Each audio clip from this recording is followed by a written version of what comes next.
Abra suas Bíblias comigo no livro de 1 Coríntios, capítulo de número 11, versículo de número 1.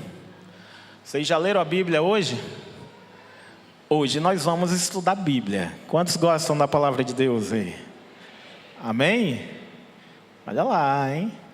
Preste bastante atenção em cada detalhe das Sagradas Escrituras. Nós estamos no mês do discipulado. Então, hoje nós vamos aprender sobre discipulado. E só existe uma maneira para aprendermos, é através das Sagradas Escrituras. Amém? Então diz assim, o apóstolo Paulo escrevendo, e eu escolhi hoje para falarmos do apóstolo Paulo, para estudarmos sobre ele, sobre ser um imitador. E ele começa assim: sejam meus imitadores como eu sou de Cristo. Feche os olhos, permita-me fazer uma oração.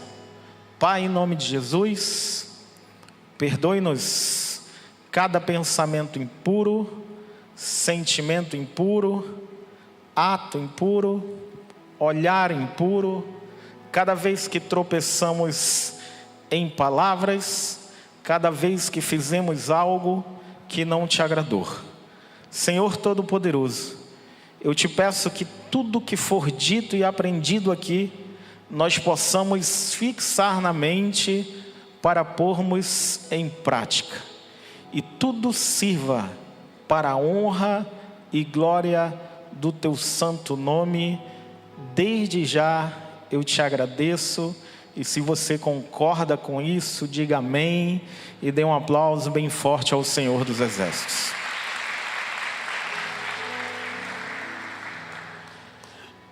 Por que eu escolhi Paulo?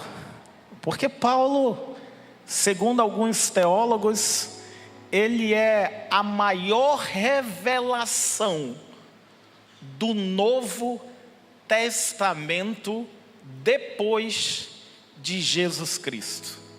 Foi através de Paulo que Jesus ensinou doutrinas básicas da fé cristã.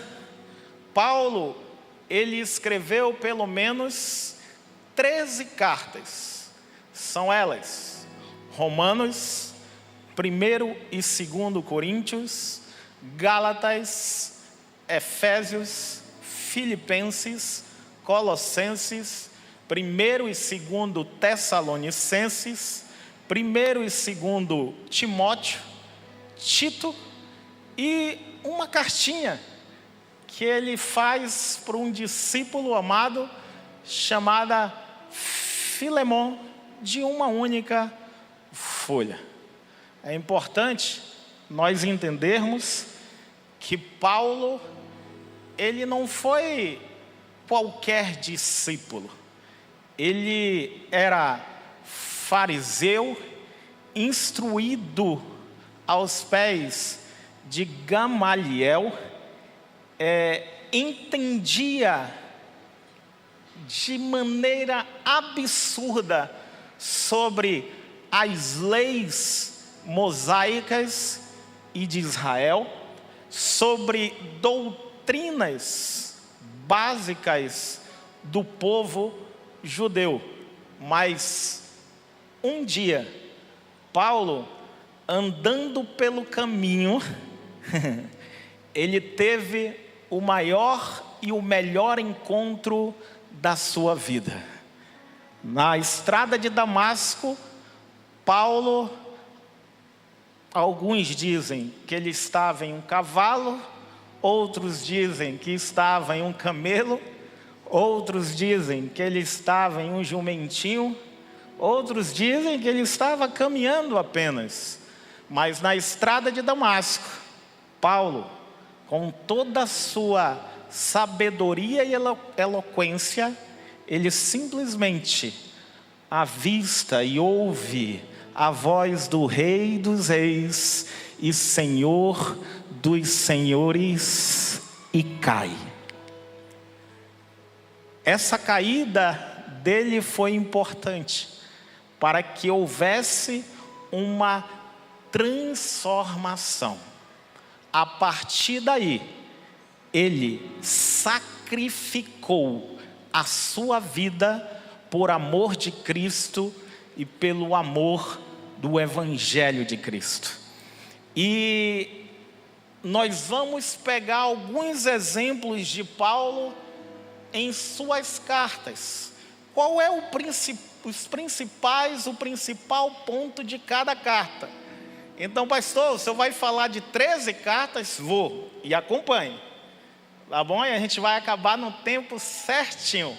Mas só que eu quero começar de trás para frente. Justamente a carta menor dele. E vamos tentar aprender com alguns ensinamentos e tirarmos, para que nós possamos tirar algum ensinamento para as nossas vidas. Começando por Filemon. Em Filemon, Paulo nos ensina a como ir da dívida ao perdão, do serviço escravo a um serviço cristão, da fuga ao abraço. Por quê? Porque Paulo disse: Filemon, meu discípulo amado, se Onésimo, teu escravo, te fez algo, eu pagarei, eu serei o fiador, eu serei aquele que vai pagar toda essa dívida. Ou seja, Paulo nos ensina que Cristo não negocia dívida nenhuma, Ele mesmo paga e cancela. Paulo entendeu isso, por isso que ele se meteu no meio e disse: eu pago tudo. É isso que nós precisamos entender. Jesus Cristo pagou a nossa dívida naquela cruz. Ensinamento maravilhoso na carta a Filemon. Próximo, Paulo escreve também uma carta a outro discípulo chamado Tito. E eu gosto desse ensinamento em Tito capítulo 2, versículo 11 e 12, diz assim, Paulo dizendo: porque a graça de Deus se manifestou salvadora a todos os homens. Aí no versículo 12 ele está falando da graça. Diz assim: ela quem? A graça. A graça nos ensina ao quê? Ela ensina algo. Aí ele vai dizer o que ela nos ensina.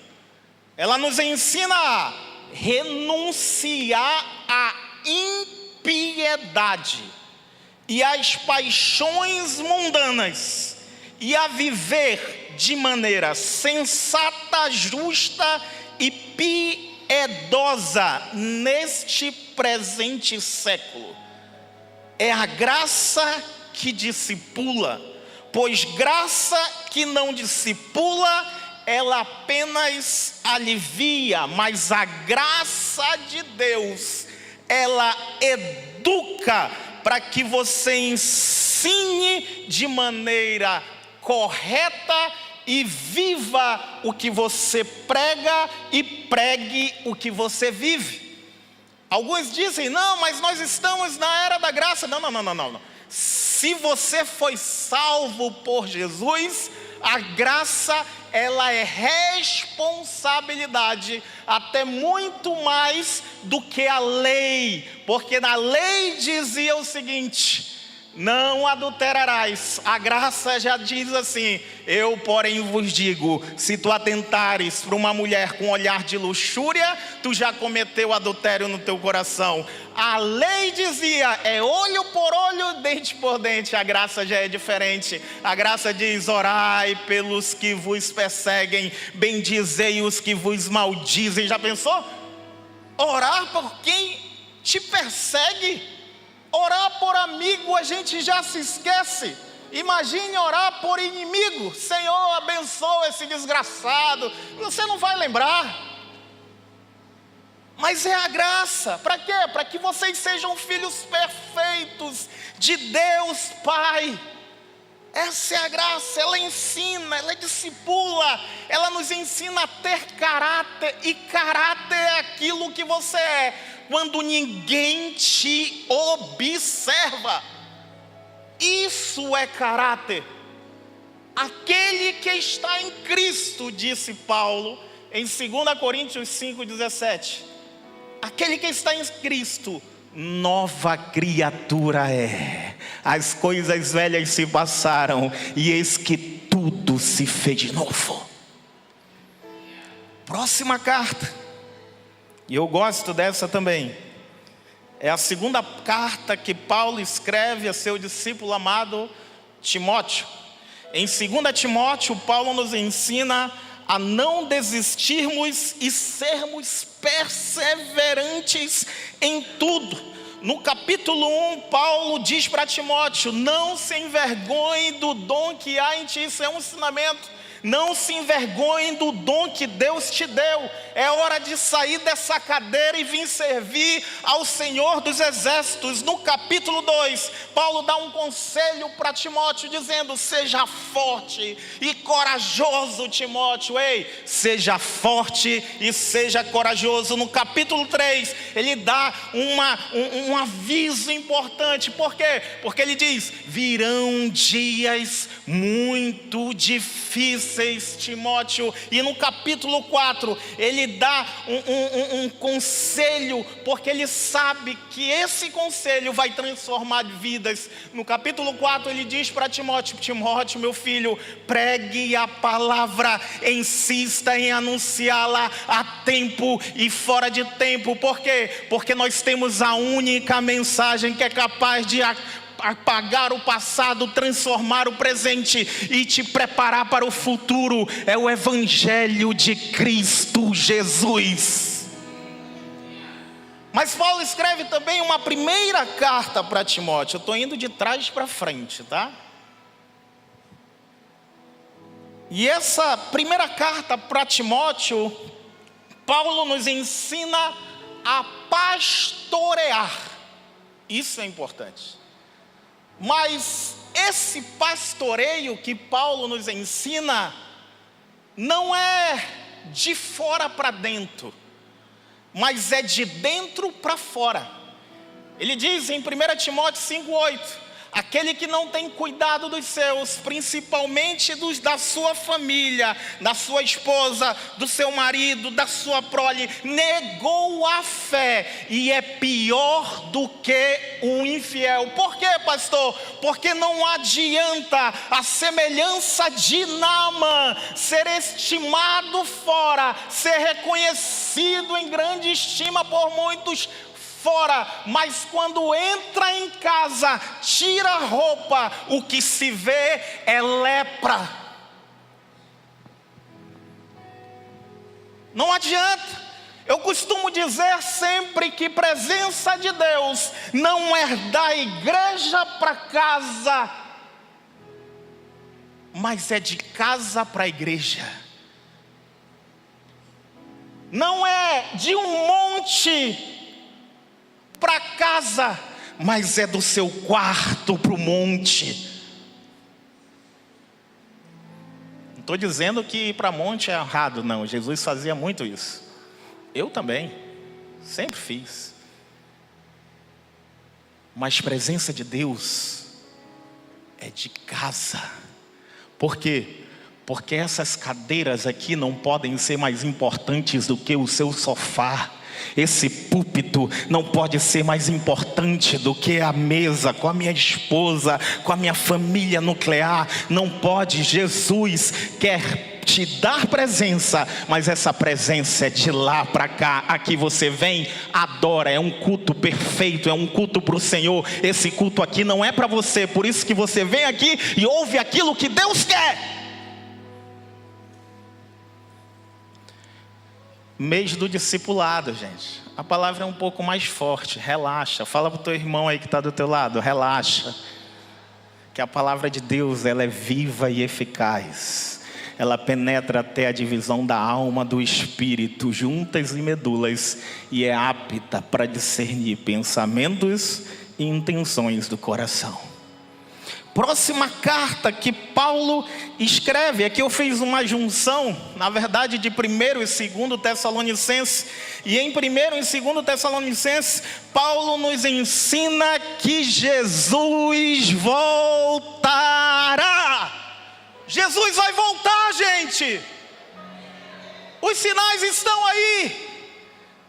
Por isso que ele escreve em 1 Tessalonicenses 4:16 e 17, diz assim: porque o mesmo Senhor descerá do céu com alarido e com voz de arcanjo e com a trombeta de Deus, e os que morreram em Cristo ressuscitarão primeiro. Depois nós, os que ficarmos vivos, seremos arrebatados juntamente com eles nas nuvens e encontrar o Senhor nos ares, e assim estaremos para sempre com o Senhor. É promessa de Deus para a igreja, é promessa de Deus para as nossas vidas, é promessa de Jesus para você. É por isso que em João 14:1 Jesus vai dizer: ei, não se turbe o vosso coração, credes em Deus e credes também em mim. Na casa de meu pai há muitas moradas, se não fosse assim eu não teria dito, eu vou preparar um lugar para que onde eu estiver, vocês estejam comigo.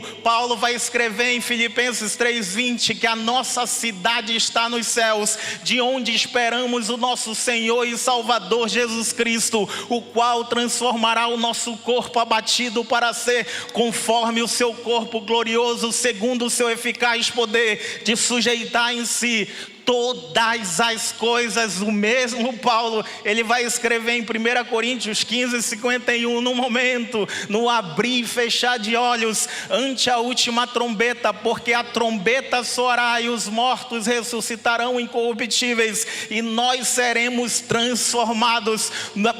Olha só, há uma transformação naquele dia.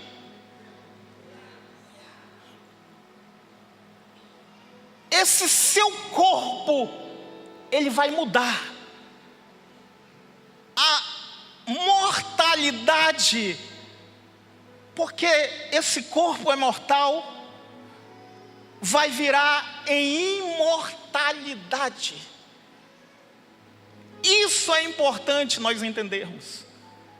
E nunca perdermos essa esperança que um dia Jesus voltará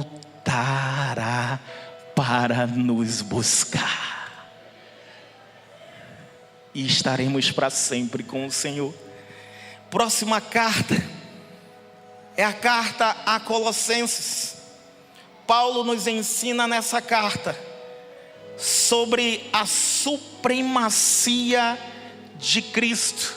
Em Colossenses 1:12, Paulo diz: dando graças ao Pai, que nos fez idôneos para participar da herança dos santos na luz, o qual nos tirou da potestade das trevas e nos transportou para o reino do Filho do seu amor, em quem temos a redenção pelo seu sangue, a saber, a remissão dos pecados. Agora ele vai falar de Jesus, o qual, quem? Jesus, o qual é a imagem do Deus invisível, o primogênito de toda a criação, porque nele foram criadas todas as coisas que há no céu, na terra e debaixo da terra, para que em tudo tenha a preeminência. Por quê? Porque foi do agrado do Pai que toda a plenitude nele habitasse. Jesus te criou, Jesus te criou, Jesus, ele simplesmente sabe tudo a seu respeito, porque nele foram criados todas as coisas. Que discipulado incrível Jesus nos dá. Próxima carta, e eu gosto bastante também dessa carta, é a carta aos Filipenses.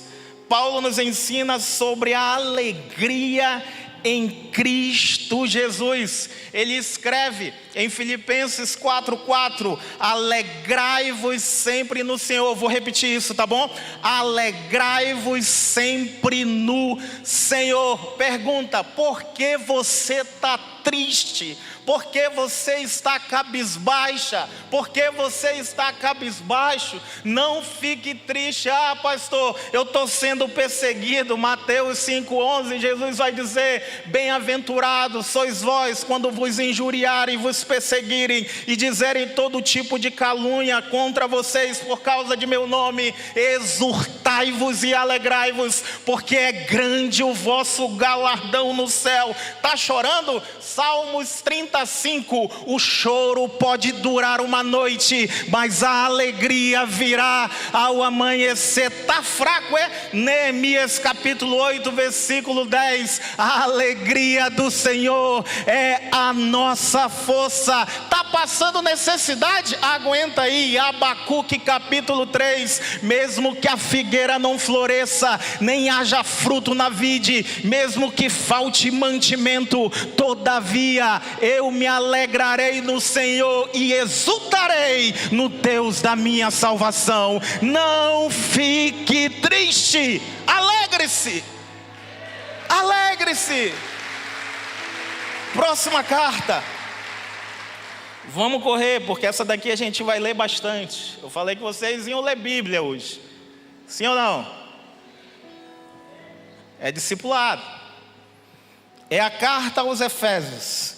E nessa carta, Paulo nos ensina a pegar as armaduras de Deus. Em Efésios capítulo 6, a partir do versículo 10, diz assim: no demais, irmãos meus, fortalecei-vos no Senhor e na força do seu poder. Revesti-vos de toda a armadura de Deus, para que possais estar firmes contra as astutas ciladas do diabo.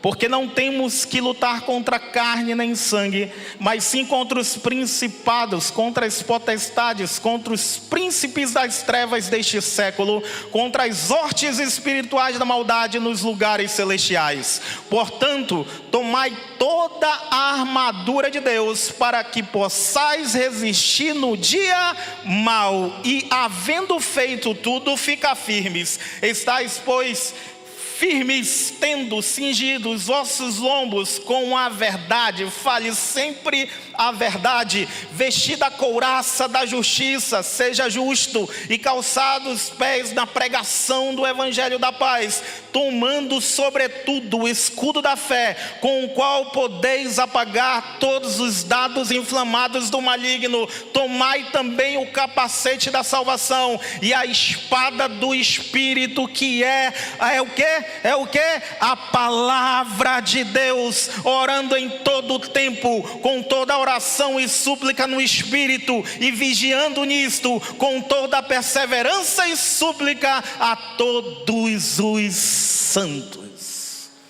Pagou a sua leitura hoje? Ainda não, vamos continuar, ainda tem carta aqui para frente. Próxima carta é a carta aos Gálatas. E na carta aos Gálatas, Paulo nos ensina e nos discipula que Cristo nos libertou, porém não podemos usar da nossa liberdade para dar ocasião à carne.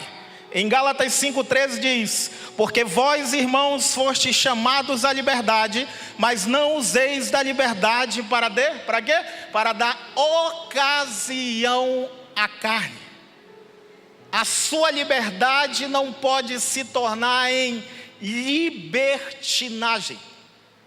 Isso é sério, porque tudo que você semear, você vai colher. A Bíblia diz, acompanhe comigo, Gálatas 5,17 em diante: porque a carne luta, cobiça contra o Espírito, e o Espírito contra a carne, e estes opõem-se um ao outro, para que não façais o que quereis. Mas se sois guiados pelo Espírito, não estáis debaixo da lei, porque as obras da carne são manifestas, as quais são. Agora ele vai falar que as obras da carne são essas aqui. E quem pratica essas obras que eu vou ler agora aqui, e não se arrepende, vai para o inferno. Ah, pastor, mas aqui é church, não fala do inferno. Lógico que fala. Jesus fala mais no inferno do que no céu, gente. Parem com isso.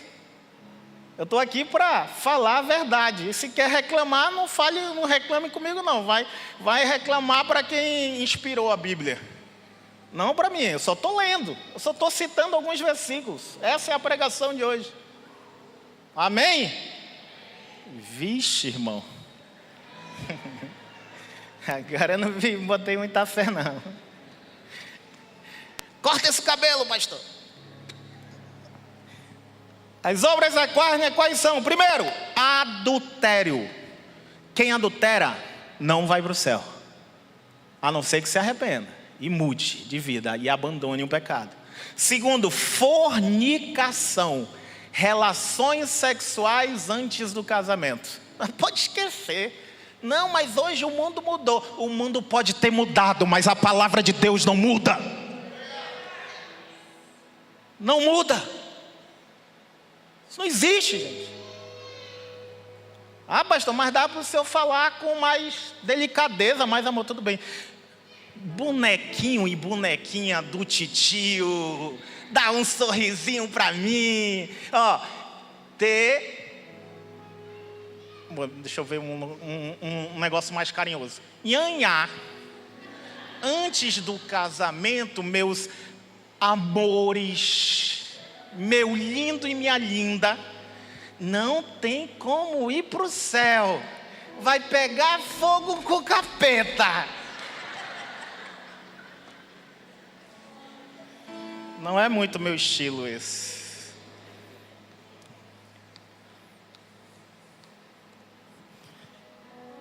Vamos continuar. Impureza, lascívia, idolatria, feitiçaria, inimizades, contenda. Inimizade, mano, contenda, vai para o inferno se não se resolver. Tem que se resolver. Vai para o inferno.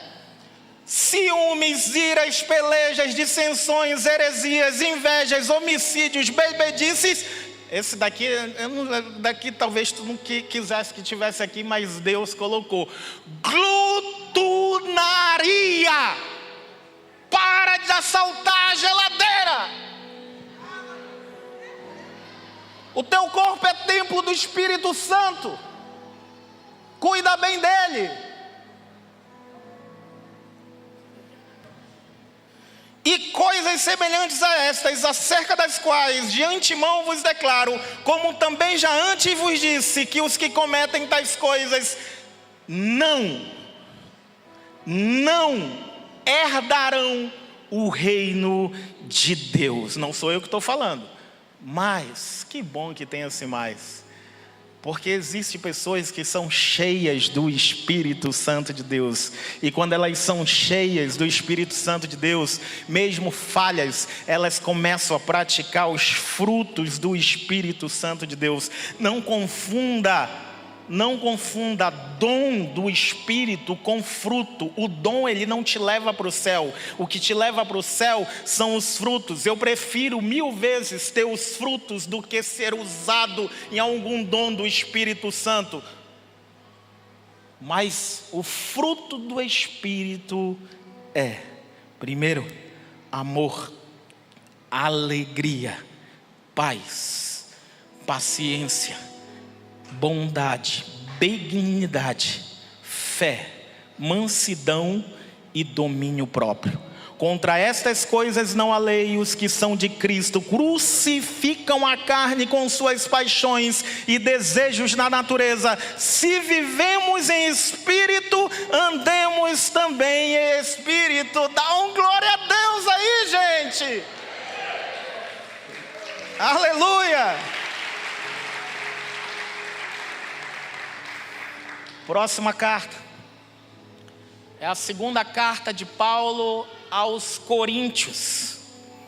E nesta carta, Paulo nos ensina que Deus é especialista em nos treinar através de um simples não na hora de nossas dificuldades. Porque Paulo entendeu que grandes homens de Deus ouviram não na hora da dificuldade. Eu quero imaginar Paulo lendo o Antigo Testamento e ouvindo e lendo o Moisés querendo entrar na terra prometida e Deus dizendo: não vai entrar não vai. Lembra lá em Meribá? Lembra lá quando eu falei para te ferir, para te falar com a pedra e tu feriu? Então por causa disso, não.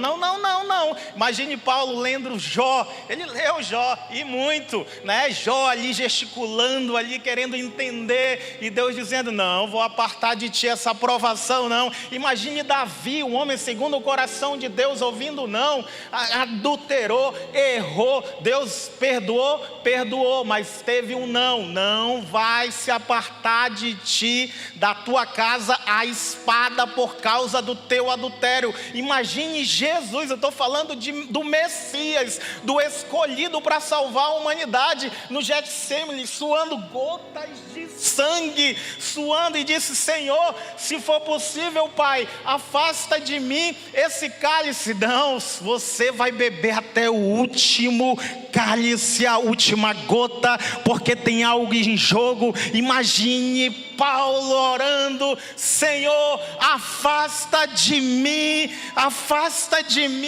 tira de mim esse espinho na carne. Deus disse: não, Paulo, por que, Senhor? Simples, porque a minha graça te basta e o meu poder se aperfeiçoa na tua fraqueza. O poder de Deus se aperfeiçoa quando você está fraca, quando você está fraco. Deus é especialista nisso. E em 1 Coríntios, próxima carta de Paulo, Paulo nos ensina que o amor é o único caminho para a excelência. E ele começa assim, em 1 Coríntios 13, a partir do versículo 1. Ainda que eu falasse as línguas dos homens e dos anjos, e não tivesse amor, seria como um metal que soa, ou como o sino que tine. E ainda que tivesse o dom de profecia, e conhecesse todos os mistérios e todo o conhecimento, e ainda que tivesse toda a fé, de maneira tal que transportasse os montes, e não tivesse amor, nada seria. E ainda que distribuísse toda a minha fortuna para sustento dos pobres, e ainda que entregasse o meu corpo para ser queimado, e não tivesse amor, nada disso me aproveitaria. O amor é paciente, é benigno, o amor não é invejoso, o amor não trata com leviandade, não se ensoberbece, não se importa com indecência, não busca os seus interesses, não se irrita, não suspeita mal, não folga com a injustiça, mas folga com a verdade. Tudo sofre, tudo crê, tudo espera, tudo suporta. O amor nunca falha. E em Romanos, Paulo nos ensina que somos salvos gratuitamente pela fé em Jesus Cristo. Em Romanos, capítulo 3, versículo 24, Paulo escreve: sendo justificados gratuitamente pela sua graça, pela redenção que há em Cristo Jesus. A salvação é gratuita, mediante a fé em Cristo Jesus. Nós não somos salvos por obras, pelo que você faz para Cristo. Nós somos salvos para as boas obras. A partir do momento que você é salvo gratuitamente, e esse gratuito, eu quero dar um exemplo, porque é gratuito, mas você precisa ir pegar. Isso é importante, está ali, mas você precisa ir buscar.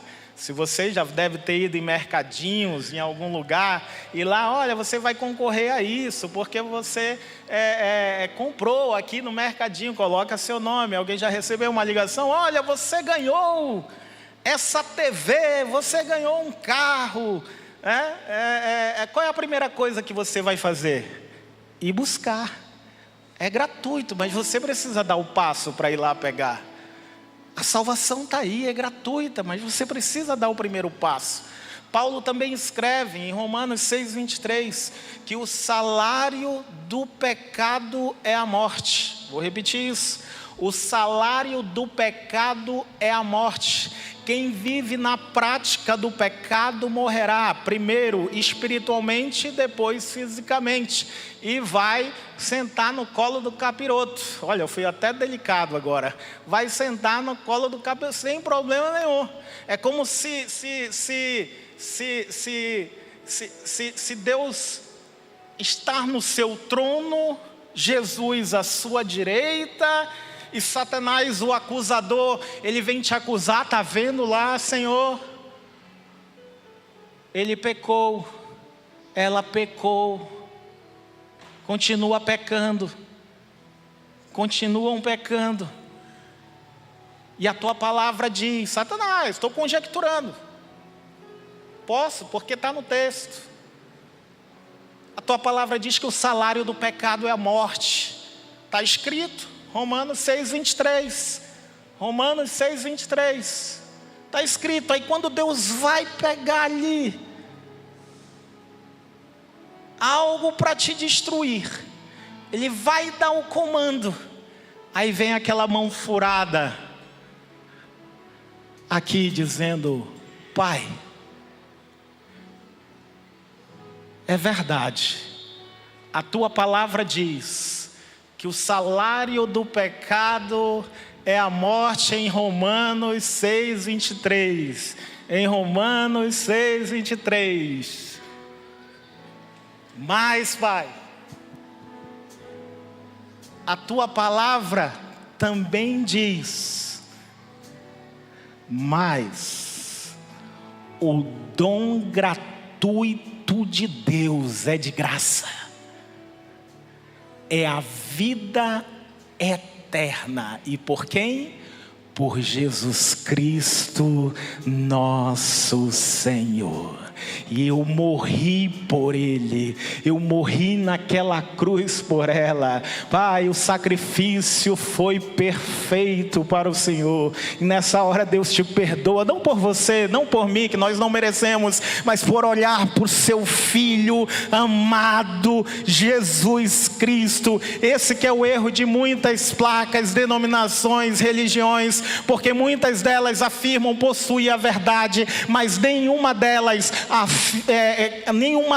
ensinam a graça através da fé em Jesus Cristo para a salvação, porque só Jesus salva. Por quê, pastor? Porque Ele é aquele que era, o que é e o que há de vir, o Alfa e o Ômega, o Senhor dos senhores, o Rei dos reis, o Príncipe da paz, a estrela da manhã, o Verbo de Deus, a testemunha fiel, o pão da vida que desceu do céu. Ele é a pedra escolhida e preciosa, o sumo sacerdote, o amor, o amém, o caminho, a verdade e a vida. Ele é aquele que abre e ninguém fecha, aquele que fecha e ninguém abre. Em outras palavras, toda a autoridade do céu, terra e mar seja dada a Ele. Só Jesus é o Senhor, só o Senhor é Deus. Ele é aquele que tem os 7 espíritos e as 7 estrelas, cabeças e cabelos brancos como a neve, seus olhos como chama de fogo, que penetra o impenetrável, que tem escrito no seu manto e na sua coxa: Rei dos reis e Senhor dos senhores.